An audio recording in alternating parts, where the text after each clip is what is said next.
So here we are back again. We're here to work the techniques. Now I'm not sure how much this camera got to record because I got to see that it was back a little bit. But we're going to now work techniques. We're going to work approximately 6 techniques. We're going to start at yellow belt techniques. I'm going to do an orange, purple, blue, and 1 green belt technique. Okay?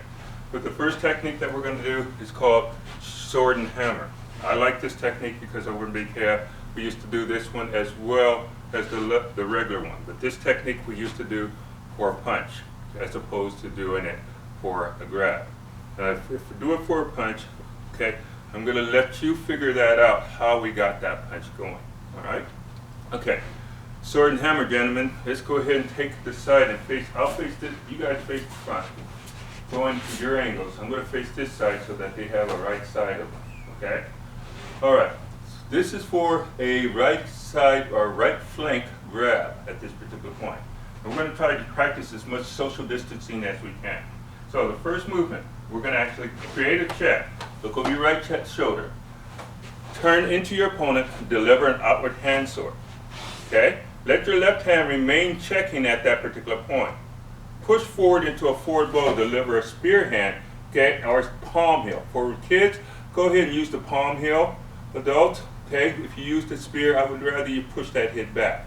From right there where your right hand is now checking, pivot back into your neutral bow from your forward bow and deliver a hammer fist strike. Okay? Cover out from there, we're done with the technique. Good, let's do that again. Check, look, 1, 2, 3, 4. Good, recover. You guys go forward, I'll go back.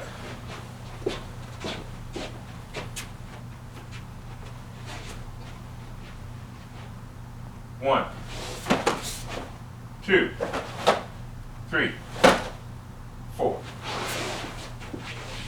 Good, recover. All right, so we're now going to do the technique on each other. We're going to let Clayton do one, and then Mr. Pereira do one, okay? Get into your positions, doesn't matter who goes first, just don't kill each other yet. And move over where you're centered on the line. Back up a little bit. You want to turn to the side? Yeah, why don't you turn to the side, that's great. Second, 1, 2, 3. Nice technique, okay?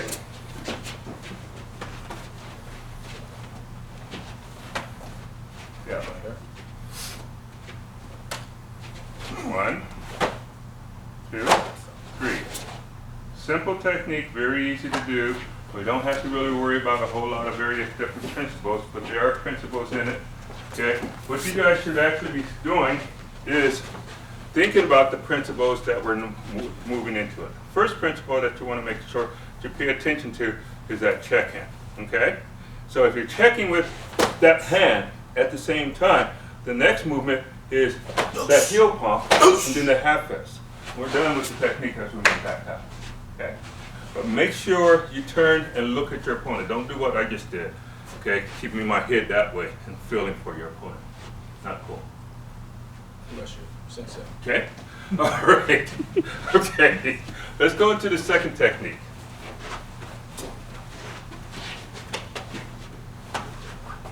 Repeating mace. I'll let you guys pick this one. Repeating mace or grip of death? Repeating mace. Okay. Grip of death? No grip of death. No grip of death? No Okay. punch. All right. The next technique is called repeating mace. Okay? All right. Repeating mace is for a push as your opponent is coming towards you. Now, so far in the yellow belt techniques, we talked about moving away from our opponent. In this particular technique, we talked about moving away from the opponent with the opponent. Okay?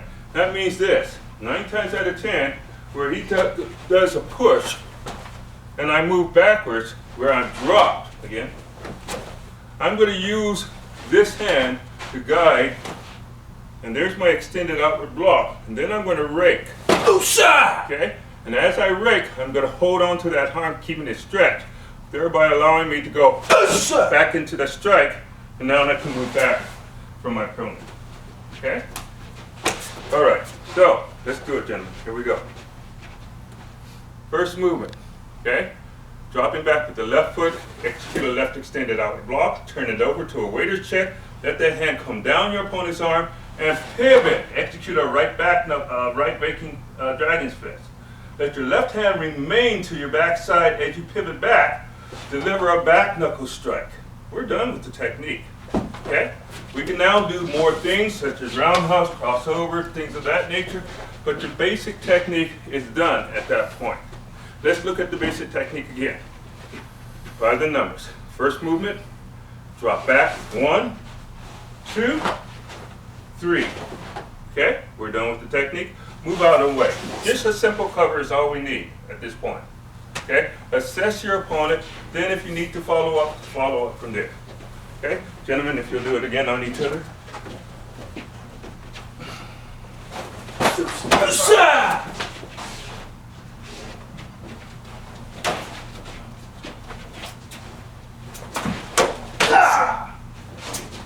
Good. Okay. So one of the things that we can do with this technique is understand how to anticipate. Okay?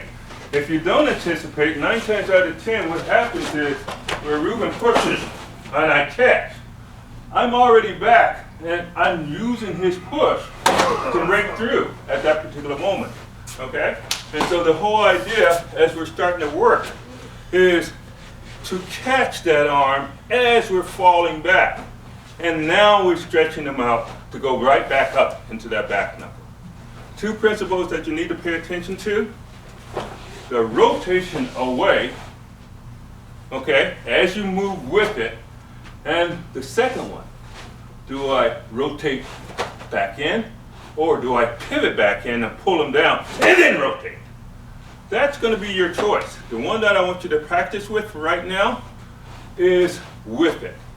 With and then going back forward, okay? Everything flowing in one direction, flow it back to the other direction. Use your stance to pull yourself forward and push you back into your opponent, okay? All right, that technique is called repeating mace. It is for a push.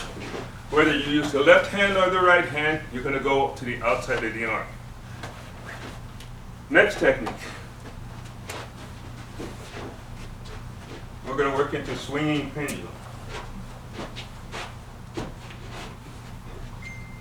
Okay? Swinging pendulum is in the purple book curriculum. This is for a roundhouse kick. Okay?